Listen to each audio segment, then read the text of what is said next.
इस वक्त हमारा आज का हॉट इशू पीटीआई की अंदरूनी लड़ाई बीच चौराहे और इसके साथ साथ जो इख्तलाफात शिद्दत इख्तियार करते जा रहे हैं उसकी एक बड़ी वजह करप्शन है, जिसके इल्ज़ामात एक ग्रुप दूसरे ग्रुप पर और दूसरा ग्रुप पहले ग्रुप पर लगाए जा रहा है और मुसलसल ये जो बातें हैं एक दूसरे के ख़िलाफ़ वो हो रही हैं। इसके बावजूद कि अली मीन गंडापुर साहब ने कल फरमाया कि इमरान खान का हुक्म आया कि असद कैसर, आतिफ खान और शहराम तरकई साजिशी हैं, इन्हें सूबाई असम्बली का टिकट नहीं देना।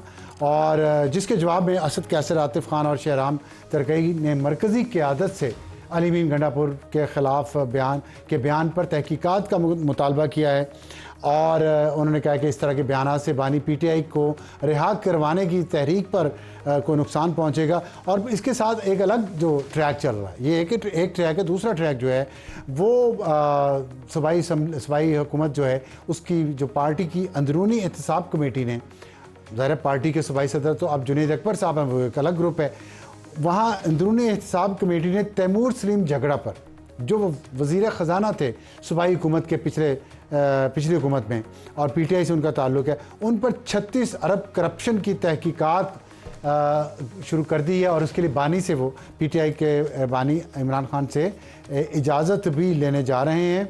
और इसके बाद एक और ट्रैक है जिसमें स्पीकर खैबर पख्तूनख्वा असम्बली बाबर सवाती के ख़िलाफ़ करप्शन तहकीकात के मामले में पेश रफ्त हुई है और उन्होंने इंटरनल अकाउंटेबिलिटी कमेटी को अपना जवाब जमा करवा भी दिया है। और पाँचवें ट्रैक पे ये कहा जा रहा है कि ये अंदरूनी इख्तलाफात और अली मीन गंडापुर जो कुछ कर रहे हैं इसलिए कर रहे हैं कि उनकी अपनी हुकूमत, अपनी वजारत आला जो है जाने वाली है, उनकी छुट्टी होने वाली है और पीटीआई की जो सियासी कोर कमेटी है उन्होंने अली मीन के बयानात को इमरान खान के सामने उठाने का फ़ैसला किया है और उन पर मुसलसल ये इल्ज़ाम लगाया जा रहा है बाहर बैठे यूट्यूबर्स की तरफ से अली मीन गंडापुर पर, जो वज़ीर आला खैबर पख्तूनख्वा के वो कॉम्प्रोमाइज़्ड हैं, वो किसी और की गेम कर रहे हैं, वो खान के साथ मुखलिस नहीं हैं। लेकिन अभी हाल ही में खान साहब के साथ उनकी बहुत लंबी मुलाकात हुई बैरिस्टर साहब के साथ। तो इन तमाम इश्यूज़ पर बात करते हैं हम। बैरिस्टर उमैर न्याज़ी साहब जो मेंबर कौमी असम्बली पाकिस्तान तहरीक इंसाफ, बैरिस्टर साहब ये बताइएगा, सबसे पहले मैं ये जानना चाहता हूँ कि हमाद अज़हर ने पार्टी ओहदे से इस्तीफ़ा दिया और आज़म सवाती साहब ने इमरान खान साहब को जाके शिकायत लगाई है हमाद अज़हर के ख़िलाफ़ कि आलिया हमज़ा को पंजाब के नए सदर के तौर पे वो काम नहीं करने दे रहे, इसलिए हमाद अज़हर ने गुस्से में आके इस्तीफ़ा दिया है। ये कहाँ तक दुरुस्त है? बिस्मिल्लाहिर्रहमानिर्रहीम। देखें, जितना आपने मीडिया से सुना बाबर, बेसिकली सवाती साहब ने आके प्रेस कॉन्फ्रेंस एक की, मगर आपने देखा आलिया हमज़ा भी उधर बाहर मौजूद थी, उन्होंने भी प्रेस टॉक की। बुनियादी तौर पे देखें, आलिया हमज़ा को खान साहब ने ऑर्गेनाइज़र लगाया और एज ऑर्गेनाइज़र वो अपना भरपूर काम कर रही हैं और मैं नहीं समझता कि उन्हें अपने काम में किसी तरह की कोई रुकावट पेश आ रही है फ्रॉम पॉलिटिकल साइड।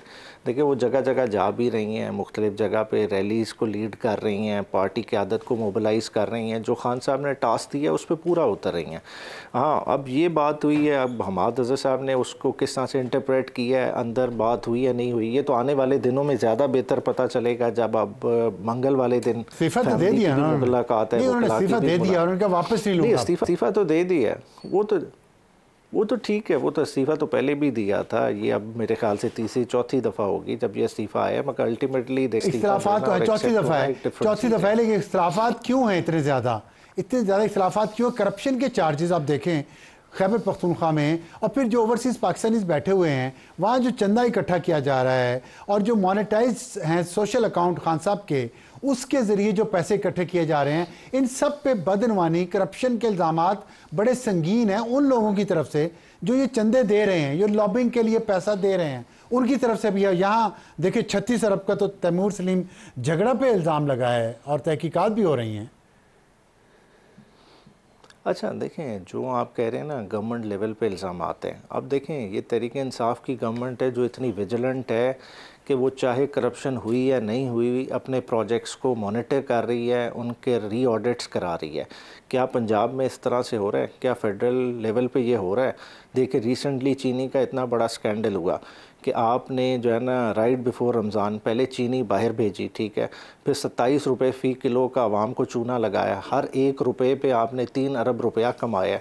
क्या उस किसी ने देखा? देखिए ये तहरीक इंसाफ की गवर्नमेंट है, हालांकि फेडरल गवर्नमेंट को चाहिए था कि अगर उन्हें लगता था पिछले सीएम्स का कराते हैं ना एहतसाब उनको, क्योंकि जिन्होंने प्रेस कॉन्फ्रेंस कर ली वो साफ़ सुथरे हो गए, उनको कवर मिल गया। ठीक है, ये तो इंटरनली है, चार्जेस नहीं अच्छा, होंगे, बेस होंगे आपका। पिछले ये बात आपकी बहुत मुनासिब है कि पिछले चीफ मिनिस्टर का एहतसाब होना चाहिए था, लेकिन वो आप बात करें परवेज़ खटक की जो 2008 में बने थे चीफ मिनिस्टर, और उसके बाद उनकी चीफ मिनिस्ट्री का दौर पूरा हुआ तो खान साहब ने उनको वज़ीर दिफा अपनी वफाकी काबीना में बनाया, एहतसाब नहीं किया उनका। चलें अभी भी करना चाहिए, मैं ये नहीं कहता कि अभी नहीं करना चाहिए, अभी भी करना चाहिए था, ये बात दुरुस्त है। लेकिन सवाल ये है कि पीटीआई तो आई करप्शन के खिलाफ जिहाद के नाम पे, फिर इतने बड़े बड़े लीडर उनके, वज़ीर आला खैबर पख्तूनख्वा पे भी इल्ज़ाम हैं करप्शन के, उनके भाई पे भी हैं। तैमूर सलीम झगड़ा जो ब्लू आइड बॉय हैं पीटीआई के और बड़ी उनकी अच्छी रेपुटेशन है, उन पे 36 अरब करप्शन। ये बड़े लीडरों पे पीटीआई के करप्शन के इल्ज़ाम लगे तो फिर आप में पीपल्स पार्टी में और नून लीग में फ़र्क क्या है? एक ही जैसे हुए फिर तो। नहीं यही तो फ़र्क है, यही तो देखें, यही तो फ़र्क है। देखें पीटीआई कितनी विजिलेंट है कि अपनी हुकूमत के दौरान एक स्ट्रिक आय रख रही है, चाहे करप्शन नहीं हुई, जहाँ भी अगर शिकायत भी आई है तो उस चीज़ को प्रोव कर रही है, इर्रेस्पेक्टिव के बंदा हमारा अपना हो। हम फिर भी उन चीज़ों को, प्रोजेक्ट्स को देख रहे हैं, उनका ऑडिट करा रहे हैं, हम किसी को फेवर नहीं दे रहे। हालांकि जहाँ नेशनल लेवल पे क्या पॉलिटिक्स हो रही है कि आप इमरान खान के ख़िलाफ़ बयान दें, आपके तमाम प्रोजेक्ट्स जितनी भी आपने करप्शन किया है उनको प्रोटेक्शन मिल जाती है। और इसकी बड़ी बड़ी मिसालें मौजूद हैं, लोगों ने अपने बिजनेसेस बचाए हैं इमरान खान की ज़ात को छोड़ने के पीछे। तो पीटीआई ने तो फ़र्क ला रही है, मेरे ख्याल से इस चीज़ को अप्रिशिएट करना चाहिए। बाकी देखें एहतसाब का जो अमल है पीटीआई, उसमें किसी के साथ ज़्यादती नहीं होगी। अगर आप समझें कि अली अमीन अपनी पर्सनल स्कोर सेटिंग कर रहे हैं तो वो नहीं होगा, क्योंकि देखें एक तो एहतसाब का अमल पार्टी खुद उसको इनिशिएट कर रही है, वो साफ़ सुथरा होगा। बाकी अदालतें मौजूद हैं उस चीज़ को लेने के लिए। देखिए ना, अगर एंटी करप्शन का कोई नोटिस गलत होगा तो वो किधर चैलेंज होगा? वो हाई कोर्ट्स में होगा, जैसा आतिफ खान साहब ने चैलेंज किया, और वो चीज़ सेटिसाइड हो जाएगी। मैं आपकी बात से मुत्तफिक होने की कोशिश कर रहा हूँ और एहतराम भी है मुझे आपकी राय का, लेकिन जो कुछ आप कह रहे हैं ना, जिन पे इल्ज़ामात लगे वो ये बात नहीं कर रहे। वो ये नहीं कह रहे कि एहतसाब है, पार्टी के अंदर बड़ा अच्छा काम हो रहा है। वो कह रहे हैं इंतकामी कार्रवाई है और अंदरूनी इख्तलाफात की वजह से ये किया जा रहा है, वरना वो उंगलियां उठाते हैं उन लोगों पे जो अभी भी हुकूमत के अंदर हैं और उन पे करप्शन अभी भी किए जाने के इल्ज़ामात हैं। उनके खिलाफ तो कोई कार्रवाई नहीं हो रही। मैं नाम लेना नहीं चाहता इसलिए रहने दें, लेकिन आपके और उनके नैरेटिव में फ़र्क है जिन पे इल्ज़ामात लगे हैं। वो कहते हैं ये ज़ाती इंतकाम है, इख्तलाफात है पार्टी के अंदर इसलिए हो रहा है ये।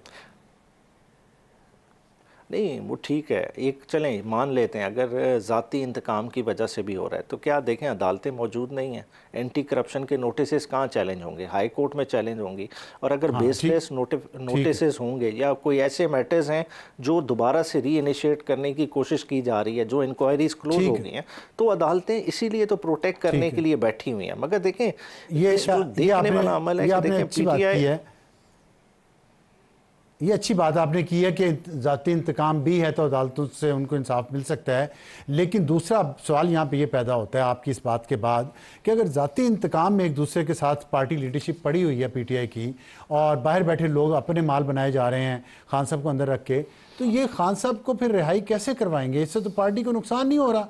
ज़ाती इंतकाम एक दूसरे से ले रहे हैं, खान साहब की रिहाई के बारे में कोई बात नहीं कर रहा। अच्छा देखें जो आप बात कर रहे हैं वो परसेप्शन ठीक है, वो एक हद तक एग्जिस्ट करता है कि शायद पीटीआई में उस तरह की लड़ाई है और उनका फोकस आउट है। मगर देखें एक बात हमें पल्ले बांध लेनी चाहिए कि इमरान खान को इस मौजूदा लीडरशिप ने नहीं निकालना है। इमरान खान को सबसे पहले इमरान खान की ज़ात ने खुद निकालना है। इमरान खान इतनी टावरिंग पर्सनालिटी है, देखें इमरान खान के बिहाफ पे कोई समझे कहे कि मैं चीज़ों को मामलात को तय कर सकता हूँ तो वो बड़ी ही जो है ना एक बात वो हज़म नहीं होती। सेकेंडली इमरान खान और वोटर का एक डायरेक्ट कनेक्शन है, उसके बीच में कोई हायल नहीं है। जिस वक्त भी जो भी मूवमेंट बनेगी इमरान खान की रिहाई के लिए वो डायरेक्ट इमरान खान का वर्कर उसको लीड कर। अच्छा, इसका मतलब है कि बाहर से अमेरिका से जो डॉक्टर्स आए थे और यहाँ के मिले हैं कुछ लोगों से खान साहब की रिहाई की डील पे बात करने के लिए, वो भी नाकाम हो जाएंगे? देखें हर कोई कोशिश करता है, अपने तय कोशिश करेगा, जिसका जिधर कोई ताल्लुक़ होगा वो बात करेगा, पॉलिटिकली मामलात को सॉल्व करने की कोशिश करेगा। मगर जो इमरान खान साहब के मामलात हैं, देखिए जो पॉलिटिकल विक्टिमाइजेशन की गेम है, जितनी भी पीक पे चढ़ी गई वो इमरान खान ने सिंगल हैंडेडली फेस की है, और उसको सेटल भी इमरान खान ने खुद ही करना है। ठीक, बहुत शुक्रिया बैरिस्टर उमैर।